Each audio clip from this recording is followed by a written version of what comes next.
Hello dear medicos.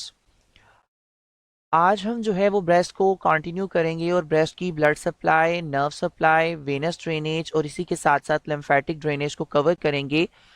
Blood supply के अंदर आप एक बात याद रखें कि हमारे पास जो ब्लड सप्लाई है वो एक्सट्रीमली वेस्कुलर है, यानी जो ब्रेस्ट है इसके अंदर बहुत ज़्यादा ब्लड जो है वो सर्कुलेट करता है। अब इसमें जो आर्टरीज आ जाती हैं, उन आर्टरीज में पहली आर्टरी जो है वो इंटरनल थोरेसिक आर्टरी है। बारहा ये मैं बात कर चुका हूँ कि एओर्टा की जो पहली ब्रांच निकलती है दोनों साइडों पे, जो हमारे हमारे पास राइट साइड होती है वहां तो पहले हमारे पास एक कॉमन ब्रेकियोसेफलिक ट्रंक निकलता है, लेकिन लेफ्ट साइड पे हमारे पास डायरेक्टली एक सब क्लेवियन आर्टरी निकलती है। राइट साइड में भी थोरैको जो हमारे पास ये ब्रेकियोसेफलिक ट्रंक होता है ये आगे जाके डिवाइड करके सब क्लेवियन आर्टरी बनाता है। अब इस सबक्लेवियन आर्टरी की एक ब्रांच होती है जो कि इंटरनल थोरेसिक आर्टरी है। ये इंटरनल थोरेसिक आर्टरी की आगे फर्दर ब्रांचेस होती हैं जो कि ब्रेस्ट को सप्लाई करती हैं। दूसरे नंबर पे हमारे पास लैटरल थोरेसिक, सुपीरियर थोरेसिक और एक्रोमियो थोरेसिक आर्टरी होती हैं। ये हमारे पास एक्सिलरी आर्टरी की ब्रांचेस होती हैं। याद रखिए कि हमारे पास जब blood supply of whole upper limb पढ़ेंगे उसमें ये चीज आपको समझाऊंगा कि हमारे पास जो सबक्लेवियन आर्टरी होती है ये जब outer border of first rib को क्रॉस करती है, यानी जो हमारे पास फर्स्ट रिब का आउटर बॉर्डर है उसे क्रॉस करती है, तो इसका नाम जो है वो चेंज हो जाता है और इसे एक्सिलरी आर्टरी कहते हैं, क्योंकि ये एक्सिला यानी बगल वाले रीजन में मौजूद होती है, इस वजह से इसे हम एक्सिलरी आर्टरी का नाम देते हैं। अब एक्सिलरी आर्टरी की तीन मेन ब्रांचेस होती हैं। लैटरल थोरेसिक जो कि मिड लाइन से दूर होगी, सुपीरियर थोरेसिक होगी जो कि अबव होगी थोरेक्स रीजन के, और एक एक्रोमियो थोरेसिक आर्टरी होगी जिसे हम थोरैको एक्रोमियल आर्टरी का नाम भी देते हैं। ये सारी की सारी तीनों ब्रांचेस किसकी हैं? एक्सिलरी आर्टरी की। सो आई थिंक सो कि ये चीज अब आपको समझ आ गई कि हमारे पास जो एक्सिलरी आर्टरी है इसकी तीन ब्रांचेस होती हैं, ये भी ब्रेस्ट को सप्लाई कर रही होती हैं। तीसरे नंबर पे हमारे पास posterior intercostal arteries. Previous lecture में भी बताया कि हमारे पास जो इंटरकॉस्टल स्पेसेस होती हैं इसमें एंटीरियर साइड पे भी आर्टरीज रन कर रही होती हैं, पोस्टीरियर साइड पे भी आर्टरीज रन कर की होती हैं। सो जो हमारे पास पोस्टीरियर साइड की आर्टरीज होती हैं जो कि इंटरकॉस्टल स्पेस के अंदर रन करती हैं, ये भी हमारे पास लैटरल रीजन में यानी away from the mid line, ठीक है, मिड लाइन से दूर जो है ये हमारे पास जाके लैटरल ब्रांचेस देती हैं और यही लैटरल ब्रांचेस जाके ब्रेस्ट के लैटरल पार्ट को सप्लाई करती हैं। अब ये सारी चीज मैं जो है आपको एक डायग्राम की मदद से समझाता हूँ, और अगर आप उस डायग्राम को समझ जाते हैं तो अब आपको ब्लड सप्लाई जो है वो बिल्कुल मुश्किल नहीं लगती। और अगर आप पेपर के अंदर, ये एक इंपॉर्टेंट एससीक्यू है, blood blood supply of the breast, आप अगर आपको एक क्वेश्चन आ जाए तो आपने ये डायग्राम जो है वो लाजमी बनाकर आनी है।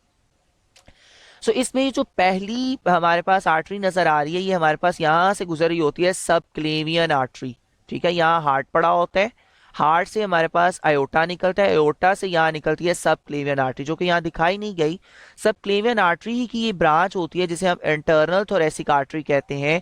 ये इंटरनल थोरेसिक आर्टरी की आगे फर्दर ब्रांचेस होती हैं जिन्हें हम perforating branches of internal thoracic artery कहते हैं, ठीक है। ये परफोरेटिंग ब्रांच आपकी ब्रेस्ट को सप्लाई करती हैं। फिर मैंने चूंकि बताया कि जो सब क्लेवियन आर्टरी ये जब फर्स्ट रिब के आउटर बॉर्डर को क्रॉस करती है तो इसका नाम जो है वो क्या बन जाता है? Axillary artery. अब इस एक्सिलरी आर्टरी की मैंने आपको तीन ब्रांचेस बताई थी, इसके अंदर एक सुपीरियर थोरेसिक है क्योंकि ये थोरेक्स रीजन होता है, इस थोरेक्स रीजन के ऊपर मौजूद है, इस वजह से इसे सुपीरियर थोरेसिक आर्टरी कहते हैं। फिर दूसरे नंबर पे आ जाते हैं क्रोमियो थोरेसिक आर्टरी जो कि acromion process of the scapula और थोरेक्स रीजन को सप्लाई करती है, इस वजह से इसे क्रोमियो थोरेसिक आर्टरी कहते हैं। ये भी ब्रेस्ट को सप्लाई करती है। जब हम एक्रोमियो थोरेसिक आर्टरी पढ़ेंगे एक्सिलरी आर्टरी की ब्रांचेस के अंदर, जब हम एक्सिलरी आर्टरी की ब्रांचेस पढ़ेंगे उसमें एक ब्रांच एक्रोमियो थोरेसिक आर्टरी भी आएगी, और एक्रोमियो थोरेसिक आर्टरी की एक ब्रांच होती है जिसे हम ब्रेस्ट ब्रांच या पेक्टोरल ब्रांच कहते हैं। बेसिकली वो ब्रांच जो है वो सप्लाई कर रही होती है। अगर आपको ये चीज़ अभी नहीं याद रहती तो आप इतना जरूर याद रखें कि एक्सिलरी आर्टरी की एक ब्रांच होती है एक्रोमियो थोरेसिक आर्टरी, ये भी ब्रेस्ट को सप्लाई करती है। तीसरे नंबर पे हमारे पास लैटरल थोरेसिक आर्टरी होती है जो कि मिड लाइन से अवे है। बार बार मैं ये चीजें समझा रहा हूँ आपको, ये चीजें समझ में आ जाए, उन आर्टरीज का जो नेम रखा है उन आर्टरीज के नेम का पर्पज आपको समझ आए। सो मिड लाइन से अवे चूंकि आर्टरी मौजूद है इस वजह से इसे लैटरल थोरेसिक आर्टरी कहेंगे। सो हमारे पास एक्सिलरी आर्टरी की जो तीन मेन ब्रांचेस हैं, एक्सिलरी आर्टरी की कौन कौन सी branch? Superior thoracic artery, acromio thoracic artery और लैटरल थोरेसिक आर्टरी। ये सारी की सारी ब्रांचेस जो हैं वो सप्लाई करती हैं ब्रेस्ट रीजन को। इसके साथ साथ हमारे पास जो पोस्टीरियर इंटरकॉस्टल आर्टरीज जो कि पीछे से घूम के आगे की तरफ आ रही हैं, इनकी लैटरल ब्रांचेस, क्योंकि ये away from the mid line है, सो इनकी लैटरल ब्रांचेस जो है वो भी सप्लाई करती हैं ब्रेस्ट रीजन को। सो आई थिंक सो ये अब आपको समझ में आ गया होगा कि किस तरह हमारे पास ये आर्टीरियल सप्लाई मौजूद होती है ब्रेस्ट की। अब जो वेन्स होती है ना, ये हमारे पास, अच्छा एक और बात याद रखें कि जो एंटीरियर सरफेस है, यानी जो हमारे पास ब्रेस्ट का सामने वाला रीजन है, इसके अंदर बहुत ज्यादा आर्टरीज होती हैं, लेकिन इसके पीछे वाले रीजन में यानी पोस्टीरियर साइड पे कोई आर्टरीज नहीं होती, वो ए वेस्कुलर रीजन होता है। ठीक है। अब और एक बात कि वेनस ड्रेनेज है जो एग्जैक्टली रूट फॉलो करती है जो कि आर्टरीज का होता है, लेकिन इन अपोजिट डायरेक्शन। ठीक है। वेन्स फॉलोज द आर्टरी, पहले ये सारी की सारी आर्टरीज जो है वो एरियोला के पास निप्पल के इर्द गिर्द कन्वर्ज करती हैं और एक वेनस सर्कल बनाती हैं। ठीक है। आपस में एनास्टोमोस करती हैं। एनास्टोमोसिस का मतलब होता है जहां दो वेन्स या दो आर्टरीज आपस में मिल जाएं। ठीक है। सारी की सारी वेन्स जो है वो आपस में मिलती हैं और एक सर्कुलर रिंग बनाती हैं, और सर्कुलर रिंग बना के दो वेन्स के आगे पार्ट देती हैं। एक सुपरफिशियल वेन्स होती हैं। अच्छा, सुपरफिशियल वेन का मतलब वो होता है वो वेन जो हमारी स्किन के जस्ट बिलो मौजूद हो, और डीप वेन वो होती हैं जो कि डीप फेशिया के अंदर मौजूद होती हैं।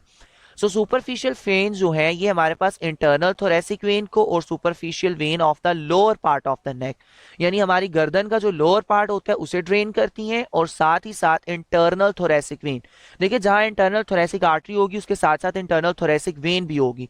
सो इंटरनल थोरेसिक वेन और जो हमारे पास नेक की वेन्स हैं वो सारी की सारी सुपरफिशियल वेन में ड्रेन करती हैं, और जो हमारे पास पोस्टीरियर इंटरकॉस्टल वेन्स हैं ये जाके ड्रेन करती हैं डीप वेन्स के अंदर, जो डीप फेशिया के अंदर पड़ी होती हैं।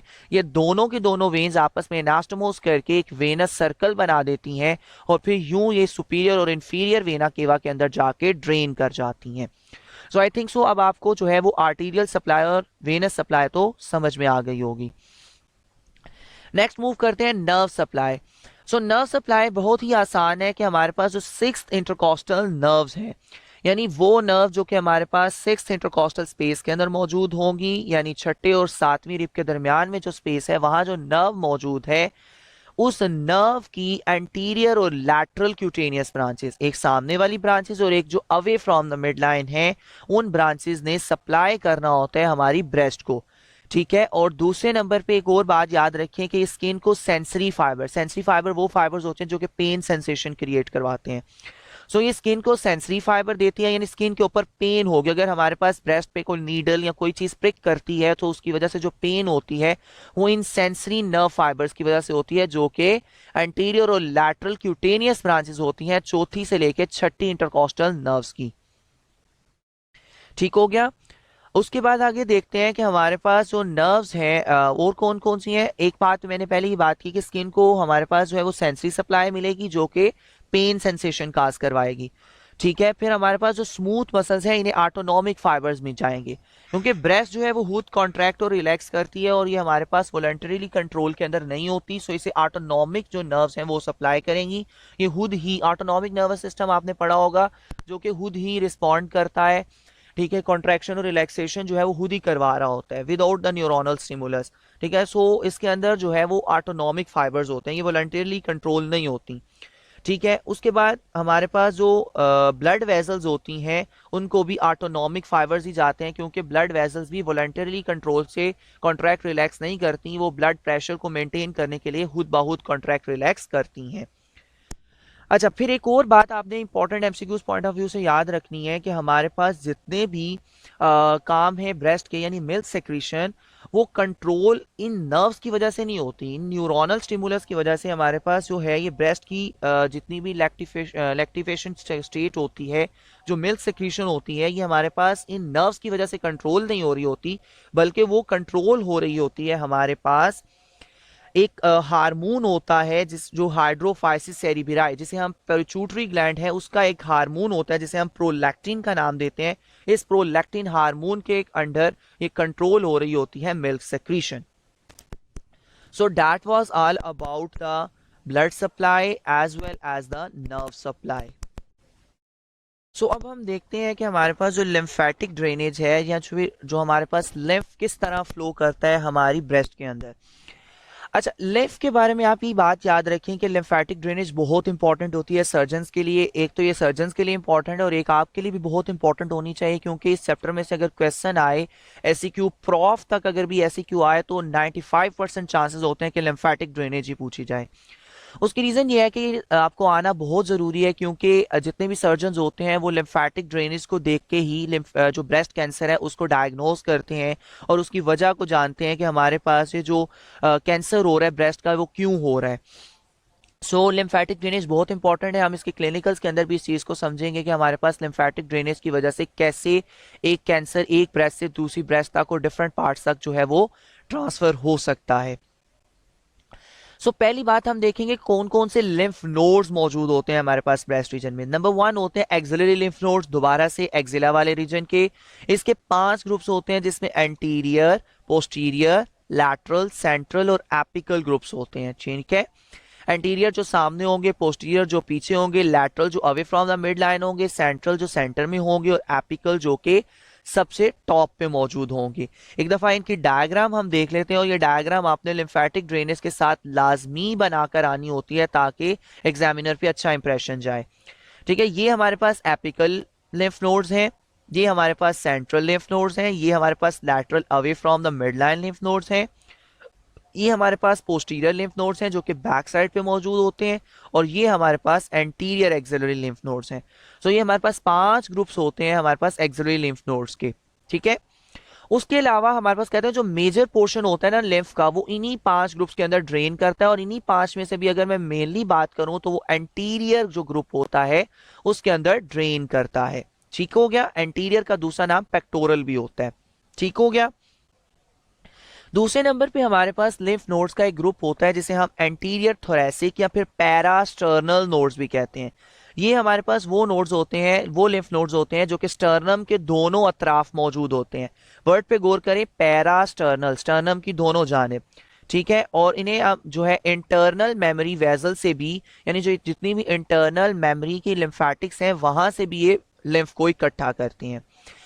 अब सबसे कहते हैं कम जो हमारे पास लिम्फ फ्लो करता है जिन लिम्फ नोड्स के अंदर, उनके अंदर हमारे पास आ जाते हैं सुप्रा क्लेविकुलर नोड्स, यानी जो क्लेविकल के ऊपर मौजूद होंगे, सेफलिक नोड्स जिन्हें हमने डेल्टोपेक्टोरल ट्रायंगल का भी कंटेंट देखा था। फिर हमारे पास पोस्टीरियर इंटरकोस्टल नोड्स जो हमारे पास पीछे स्पेसिस हैं, बैक साइड के ऊपर इंटरकोस्टल स्पेसिस हैं, उनके अंदर भी लिम्फ नोड्स होते हैं जिन्हें हम पोस्टीरियर इंटरकोस्टल लिम्फ नोड्स कहते हैं। सब डायफ्रैग्मेटिक लिम्फ नोड जो हमारी बॉडी के अंदर डायाफ्राम है उसके नीचे ये लिम्फ नोड्स पड़े होते हैं जिन्हें हम सब डायफ्रैग्मेटिक लिम्फ नोड्स कहते हैं। एंड लास्टली हमारे पास आ जाते हैं सब पेरिटोनियल लिम्फ नोड्स, यानी वो नोड्स जो कि पेरिटोनियम के अंदर मौजूद होते हैं। ठीक है, आपने मेनली लिम्फ नोड्स के नाम याद रखने हैं कि कौन कौन से लिम्फ नोड्स होते हैं। इसमें हमारे पास पहले एक्सिलरी लिम्फ नोड्स आ जाते हैं जो कि मेनली लिम्फ को ड्रेन करते हैं। इसके 5 मेन ग्रुप्स होते हैं, एंटीरियर होता है, पोस्टीरियर होता है, लैटरल, सेंट्रल और एपिकल होता है। इन सब में से एंटीरियर वाला सबसे इंपॉर्टेंट है क्योंकि आगे जाके हम पढ़ेंगे कि 75% लिम्फ जो है वो इसी लिम्फ नोड के अंदर ड्रेन कर रहा होता है। ठीक हो गया। इसके अलावा माइनर से दूसरे भी हैं जिसमें एंटीरियर थोरेसिक या फिर पैरास्टर्नम जो स्टर्नम के दोनों साइडों पे होते हैं वो आ जाते हैं। फिर हमारे पास जो है वो सुप्रा क्लेविकुलर जो कि क्लेविकल के ऊपर है, सेफलिक आ जाते हैं, पोस्टीरियर इंटरकोस्टल आ जाते हैं, सब डायफ्रैग्मेटिक और सब पेरिटोनियल आ जाते हैं। अब आगे हम पढ़ते हैं कि जो लिम्फेटिक्स हैं, जो लिम्फ वेजल्स हैं वो कैसी होती हैं। याद रखें 2 किस्म के लिम्फ वेजल्स होंगी, एक सुपरफिशियल होंगी, एक डीप होंगी। जो सुपरफिशियल है as the name depicts skin area को जो है वो ड्रेन करेंगी। ठीक है, लेकिन आपने एक बात याद रखनी है कि निप्पल एंड एरियोला जो कि स्किन के एक बहुत इंपॉर्टेंट स्ट्रक्चर्स थे उनको ये ड्रेन नहीं कर रहे होते। सुपरफिशियल वेन सारी की सारी स्किन ऑफ ब्रेस्ट को ड्रेन करती है एक्सेप्ट निप्पल एंड एरियोला। ठीक है, निप्पल और एरियोला को छोड़ के सारे स्किन को ड्रेन करते हैं। इनको कौन ड्रेन करता है? इन्हें डीप लिम्फेटिक्स ड्रेन करते हैं। जितना भी पैरेन्काइमा है, हमने पढ़ा था स्किन होता है पैरेन्काइमा और स्ट्रोमा, ये 3 मेन पार्ट्स होते हैं ब्रेस्ट के। इनमें जो पैरेन्काइमा होता है इसे और साथ में निप्पल और अरियोला जिसे कि सुपरफिशियल लिम्फेटिक्स ने छोड़ दिया था, उन्हें कौन ड्रेन करता है? ये डीप लिम्फेटिक्स। ठीक है, ये बातें लिखने के बाद आपके अंदर अगर प्रॉपर क्वेश्चन ही आ जाता है या फिर कहीं भी क्वेश्चन आ जाता है तो आपने परसेंटेजेस और इनका रूट भी लिखना होता है कि लिम्फ कहां से कहां ड्रेन करता है। ठीक है, 75% लिम्फ जैसे कि मैंने पहले कहा एक्सिलरी लिम्फ नोड्स में ड्रेन करता है और उसमें भी मेनली एंटीरियर लिम्फ नोड्स। 20% जो है वो एंटीरियर थोरेसिक या जिसे हमने पैरास्टर्नल लिम्फ नोड्स का नाम दिया था। आप यहाँ डायग्राम में ऑब्जर्व करें कि ये यहाँ हमारे पास मौजूद होती है स्टर्नम, और इस स्टर्नम के इर्द गिर्द जो है वो हमारे पास पैरास्टर्नल या फिर इंटरनल मेमोरी लिम्फ नोड्स होते हैं। ये इंटरनल मेमोरी लिम्फ नोड्स जो हैं वो ड्रेन करते हैं हमारे पास 20% ऑफ द लिम्फ। ठीक है, उसके बाद अभी हम रूट पढ़ते हैं कि हमारे पास ये लिम्फ कहाँ से कहाँ फ्लो करता है। अच्छा, एक बात ये रह गई कि 5% जो है ये पोस्टीरियर इंटरकॉस्टल लिम्फ नोड्स के अंदर भी ड्रेन करता है लिम्फ, यानी वो नोड जो कि हमारे पास जो पोस्टीरियरली इंटरकॉस्टल स्पेसिस है उनके दरमियान जो लिम्फ नोड्स मौजूद हैं, उन पोस्टीरियर इंटरकॉस्टल लिम्फ नोड्स के अंदर 5% जो है वो हमारे पास लिम्फ फ्लो करता है। अब और एक इंपॉर्टेंट चीज जो आपने याद रखनी है वो ये है कि हमारे पास लिम्फ जो है, जो 5 हमने नोड्स पढ़े थे, जो हमारे पास एक्सिलरी लिम्फ नोड्स थे, उनमें क्या रूट होता है। सबसे पहले कहते हैं लिम्फ एंटीरियर और पोस्टीरियर ग्रुप में जाता है। इन दोनों ग्रुप से इकट्ठा होकर ये सेंट्रल ग्रुप में जाता है। सेंट्रल ग्रुप से फिर ये लैटरल ग्रुप में चला जाता है, और लैटरल से फिर ये एपिकल में चला जाता है, और फाइनली ये जो है वो सुप्रा क्लेविकुलर लिम्फ नोड्स के अंदर चला जाता है। अब इसकी आई थिंक सो एक डायग्राम बड़ी अच्छी बनी हुई है जिसे हम यहाँ देख के आपको हम इसको समझ सकते हैं। ये देखें, सबसे पहले यहां से एंटीरियर थोरैसिक लिम्फ नोड और पोस्टीरियर थोरैसिक लिम्फ नोड से इकट्ठा होगा, सेंट्रल में जाएगा, सेंट्रल से ये एपिकल में जाएगा, और फिर यूं यहां से सारे का सारा कलेक्ट होता हुआ ये हमारे पास जाके किसके अंदर फाइनली ड्रेन करेगा। फाइनली ये हमारे पास ड्रेन कर जाएगा सुप्रा क्लेविकुलर लिम्फ नोड, यानी वो लिम्फ नोड जो कि क्लेविकल के ऊपर मौजूद होते हैं। सो that was all about the lymphatic drainage of the breast. अब कुछ एक इंपॉर्टेंट क्लिनिकल्स हैं जो कि आपने ब्रेस्ट के बारे में याद रखने हैं। उन क्लिनिकल्स में आप पहली चीज आ जाती है एमेस्टिया। अगर एक पर्सन के अंदर ब्रेस्ट मौजूद ही ना हो, फीमेल्स के अंदर या मेल्स के अंदर, तो इसे कहते हैं एमेस्टिया। मेस्टिया कहीं भी वर्ड आ जाए इसका मतलब होता है breast. So amastia without breast. Athelia, thelia का मतलब होता है nipple, athelia without nipple. Polymastia, poly mean more and mastia mean breast. So if a person have the two are more than two, sorry I should say more than two, अगर दो से ज्यादा breast हैं तो फिर हम इसे क्या बोलेंगे, पोलीमेस्टिया। और अगर एक ही ब्रेस्ट के अंदर एक से ज्यादा निप्पल मौजूद है तो इसे हम पोलीथीलिया बोलेंगे। गायनोमेस्टिया एक कंडीशन होती है जिसके अंदर मेल्स के अंदर जो है वो डेवलप कर जाती है ब्रेस्ट, और ब्रेस्ट का साइज बहुत ज्यादा बढ़ जाता है, और ये हमारे पास कंडीशन जो है वो मोस्टली क्लाइनफेल्टर सिंड्रोम के अंदर देखने को मिलती है। अब एक और इंपॉर्टेंट बात याद रखें कि हमारे पास जो ब्रेस्ट का अपर लैटरल क्वाड्रेंट या फिर अपर आउटर क्वाड्रेंट होता है, इसके अंदर कैंसर होने के सबसे ज्यादा चांसेस होते हैं। ये एमसीक्यू पॉइंट ऑफ व्यू से इंपॉर्टेंट है। फिर वो लिम्फ नोड जहां सबसे ज्यादा या सबसे पहले जो है वो ट्यूमर वाला एरिया ड्रेन करता है, उसे हम सेंटिनल लिम्फ नोड्स कहते हैं। ठीक है, ये लिम्फ नोड की डेफिनेशन आपको आनी चाहिए। वो लिम्फ नोड जिसके अंदर सबसे पहले ड्रेन करेगा आपका लिम्फ, कैंसरस लिम्फ, उसे हम क्या बोलेंगे, सेंटिनल लिम्फ नोड। ठीक है, उसके साथ हमारे सेंटिमेंट्स हैं जी। फिर कहते हैं कैंसर जो है ये हमारे पास सस्पेंसरी लिगामेंट के अंदर इन्फिल्ट्रेशन काज करवाता है, यानी वहां कैंसरस सेल प्रोड्यूस होना शुरू कर देते हैं, जिसकी वजह से जो ब्रेस्ट है वो फिक्स्ड हो जाती है, और जो हमने रिट्रो मेमोरी स्पेस पढ़ी थी उसके अंदर कैंसरस सेल आना शुरू हो जाते हैं, जिसकी वजह से अब हमारी जो ब्रेस्ट है वो मूव नहीं कर पाती। इस मूवमेंट ना होने को हम ये नाम देते हैं कि हमारे पास जो ब्रेस्ट है ये फिक्स्ड हो गई है। ठीक है, और हमारे पास अगर लिगामेंट्स कॉन्ट्रैक्ट कर जाएं, जो कि हमारे पास सस्पेंसरी लिगामेंट्स ऑफ कूपर थे, जो कि हमने पढ़ा था कि जो स्ट्रोमा बना रहे था, स्ट्रोमा जो था जो हमारे पास फाइब्रस स्ट्रोमा था, वो हमारे पास सस्पेंसरी कूपर्स बनाता था, जो हमारे पास सस्पेंसरी लिगामेंट ऑफ कूपर्स थे। अगर इनमें इन्फिल्ट्रेशन हो जाए तो हमारे पास स्किन जो है वो इनवर्ड फोल्ड कर जाती है, ये आपने बात याद रखनी है। ठीक है, और अगर इनवर्ट फोल्ड कर जाए तो ये हमारे पास एक साइन होता है कि हमारे पास ब्रेस्ट कैंसर हुआ हुआ है उस फीमेल को। ठीक है, अब अगर कहते हैं जो हमारे पास लिम्फेटिक्स होते हैं, इसके सुपरफिशियल लिम्फेटिक्स होते हैं ब्रेस्ट के, अगर इनमें एडीमा हो जाए तो उसकी वजह से ऑरेंज लाइक अपीयरेंस हो जाती है ब्रेस्ट की, जैसा कि इस डायग्राम के अंदर मैं दिखा देता हूं आपको। इस कंडीशन को हम प्यूडेंडी ऑरेंज अपीयरेंस कहते हैं, और ये एमसीक्यूज पॉइंट ऑफ व्यू से और even SCQ point of view से बहुत इंपॉर्टेंट है। अमूमी तौर पर 1 नंबर का ये एससीक्यू आ जाता है। सो जब सुपरफिशियल लिम्फेटिक्स जो हैं वो हमारे पास कर जाते हैं, उनके अंदर लिम्फ इकट्ठा होना शुरू हो जाता है, तो edema, edema mean inflammation of the lymph node, edema हो जाता है। ठीक है, इस कंडीशन को हम क्या कहते हैं, प्यूडेंडी ऑरेंज अपीयरेंस। अच्छा, ये जो एडीमा है ना, इसे आप डिटेल में डिस्कस करेंगे जब आप फिजियोलॉजी पढ़ेंगे कि हमारे पास जब भी जो हमारे पास इंट्रास्टिशियल फ्लूइड के अंदर हमारा प्लाज्मा या फिर कोई भी कंटेंट जो कि हमारे ब्लड का हिस्सा था, हमारे ब्लड वेसल्स के अंदर सर्कुलेट कर रहा था, जब ये चीज हमारे पास बाहर निकल आती है हमारे एक्स्ट्रा सेलुलर फ्लूइड के अंदर, इसे एडीमा कहते हैं, ठीक है। या आप सिंपली इन्फ्लेमेशन कह लें कि हमारी बॉडी, फॉर एग्जांपल, जब हमारी बॉडी के ऊपर अगर कोई ऑयल का एक ड्रॉप गिर जाए, गरम गरम ऑयल का, तो हमारी बॉडी के ऊपर एक इन्फ्लेमेशन से हो जाती है। उस इन्फ्लेमेशन को हम एडीमा कहते हैं। एडीमा बेसिकली किस वजह से होता है, जब हमारे पास कोई भी फ्लूइड जो है वो कैमुलेट हो जाता है। सो अगर सुपरफिशियल लिम्फ नोड्स ऑब्स्ट्रक्ट कर जाएंगे तो हमारे पास फ्लूइड इकट्ठा होना शुरू हो जाएगा इन लिम्फ नोड्स के अंदर, और ये लिम्फ नोड जो है वो एडीमा का शिकार हो जाएंगे। जो हमारे पास फ्लूइड है वो एक्स्ट्रा सेलुलर फ्लूइड के अंदर, एक्स्ट्रा सेलुलर स्पेस के अंदर इकट्ठा होना शुरू हो जाएगा। Extra cellular space, I think so आप समझते होंगे कि हमारे पास जो सेल्स के दरमियान स्पेस होती है उसे एक्स्ट्रा सेलुलर स्पेस कहते हैं। उसके अंदर जब हमारे पास फ्लूइड इकट्ठा हो जाएगा, इसे ओडीमा कहते हैं। और ओडीमा के केस के अंदर हमारे पास जो है वो ब्रेस्ट जो है वो ऑरेंज कलर की दिखाई देना शुरू हो जाती है, जैसा कि इस डायग्राम में पहले भी दिखाया कि ये हमारे पास यहाँ लिम्फेटिक्स का ब्लॉकेज आया पड़ा है, जिसकी वजह से हमारे पास यहाँ ऑरेंज कलर की ब्रेस्ट हुई हुई है। इस कंडीशन को हम क्या नाम देते हैं? प्यूडेंडी ऑरेंज अपेयरेंस। और ये ऐसे क्यू पॉइंट ऑफ व्यू से भी इंपॉर्टेंट है।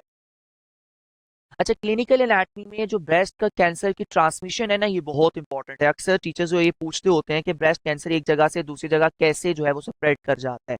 तो आपने ये याद रखना है कि हमारे पास जो सुपरफिशियल लिम्फेटिक्स होते हैं ना, राइट साइड के और लेफ्ट साइड की ब्रेस्ट के, ये आपस में इन कांटेक्ट होते हैं। सो अगर किसी फीमेल को या मेल को लेफ्ट साइड पे ब्रेस्ट कैंसर हुआ है तो वो राइट साइड पे भी जाने का पूरा पूरा खदशा होता है, ठीक है, क्योंकि दोनों के लिम्फेटिक्स के दरमियान जो है वो हमारे पास लिंक मौजूद होता है।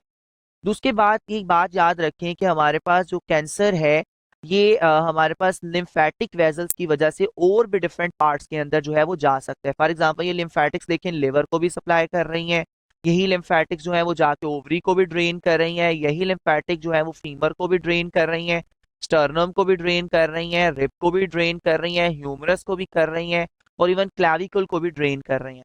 सो इन सारे रीजन के अंदर जो ब्रेस्ट कैंसर है वो स्प्रेड कर सकता है। यानी कैंसर मेनली स्टार्ट ब्रेस्ट में होगा, लेकिन वहां से liver, ovary, femur, rape, sternum और ह्यूमरस, और साथ ही साथ जो हमारे पास ये क्लैविकल है, इन तक स्प्रेड कर जाएगा।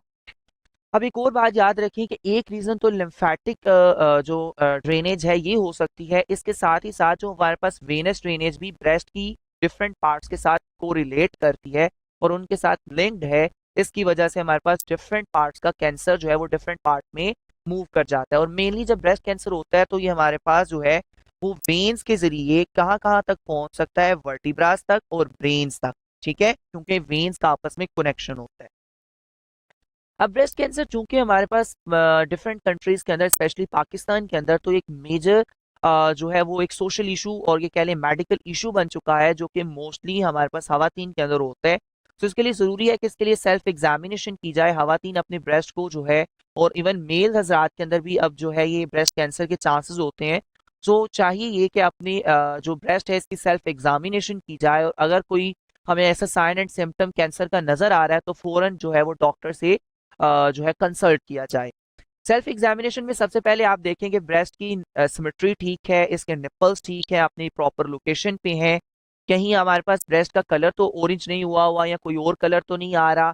इसके साथ साथ आप इस चीज को देखें कि आपकी जो निप्पल है वो कहीं रिट्रैक्ट तो नहीं कर रही, इनवर्ट तो मूव नहीं कर रही, वरना नॉर्मली तो निप्पल जो है वो आउटवर्ड मूव करती है। आपकी निप्पल से कोई कोई फ्लूइड तो डिस्चार्ज नहीं कर रहा। इन फीमेल्स जो है ये मिल्क के अलावा कोई फ्लूइड तो नहीं है, और मेल्स के अंदर कोई भी फ्लूइड तो नहीं आ रहा। फिर हमारे पास कहते हैं चारों क्वाड्रेंट्स को देखें और देखें कोई हमारे पास लिम्फ नोड स्वेलो तो नहीं किया हुआ। इन सारी चीजों को देखते हुए अगर आपको कोई इनमें से एक चीज फील होती है तो you might be a patient of the breast cancer of the early stage. You should consult the doctor as soon as possible, ठीक है। फिर कहते हैं मैमोग्राम क्या होता है? कहते हैं मैमोग्राम हमारे पास एक टेक्निक है, जिस तरह हमारे पास इलेक्ट्रोकार्डियोग्राम होता है उस तरह ये भी एक टेक्निक है जो कि हमारे पास जो है ये इसके बारे में बताती है कि हमारे पास कैंसर किस रीजन के अंदर है। फाइन नीडल एस्पिरेशन टेक्नोलॉजी एक ऐसी टेक्निक है जिसके अंदर हम ब्रेस्ट कैंसर वाले एरिया से नीडल की मदद से या सिरिंज की मदद से थोड़ा सा फ्लूइड निकाल लेते हैं, और फिर हम उसे लेबोरेटरी के अंदर चेक करते हैं कि आया इसके अंदर क्या प्रॉब्लम्स हैं, कौन से कैंसरस केमिकल्स इसके अंदर मौजूद हैं। ये हमारे पास एक टेक्निक है जो कि हम यूज करते हैं इन द लेबोरेटरीज। उसके बाद आगे हम बात करते हैं कि हमारे पास ये जो है पोस्ट मेनोपाजल जो खवातीन होती हैं जिनके अंदर जो है मेंस्ट्रुअल साइकिल खत्म हो जाता है, उनके अंदर ब्रेस्ट कैंसर के चांसेस ज्यादा होते हैं क्योंकि उनके अंदर ईस्ट्रोजन हार्मोन की कमी होती है। मैस्टेक्टमी, याद रखें एनाटमी में कहीं भी वर्ड एक्टमी आ जाए इसका मतलब होता है रिमूवल, और मास्ट का वर्ड मैं पहले बता चुका हूं मतलब होता है breast. So mastectomy, removal of breast, is called as the mastectomy. So mastectomy is a medical term for the surgical removal of the one or both breast, partially or completely. Completely या फिर partially अगर आप अपने breast को remove करते हैं in case of the breast cancer, इसे हम क्या कहते हैं, mastectomy। ठीक है, आगे आ जाता है लंपेक्टमी। लंपेक्टमी, एक लंप मींस लंप यानी जो हमारे पास लिम्फ नोड जो कि ट्यूमर वाला रीजन है, एक्टमी रिमूवल यानी ट्यूमर को अगर आप रिमूव करेंगे तो इसे लंप एक्टमी कहेंगे। Ectomy mean removal and lump mean tumour. Radical mastectomy का मतलब होता है जड़ से उखेड़ डालना, यानी आप मैस्टेक्टमी तो कर ही रहे हैं, ब्रेस्ट को तो आप जो है वो रिमूव कर ही रहे हैं, उसके साथ ही साथ इसके नीचे जो मसल है पेक्टोरल रीजन का मसल जो है पेक्टोरालिस मेजर, आप उसे भी रिमूव कर दें तो इसे हम क्या बोलेंगे, इसे हम रेडिकल मैस्टेक्टमी बोलेंगे। Radical mastectomy is a surgical procedure involving the removal of the breast underlying the pectoral muscle and the lymph nodes of the axilla as a treatment of the advanced breast cancer। अगर किसी patient को बहुत ज्यादा stage 3 या stage 4 breast cancer है तो उसमें ना सिर्फ हम ब्रेस्ट को रिमूव करते हैं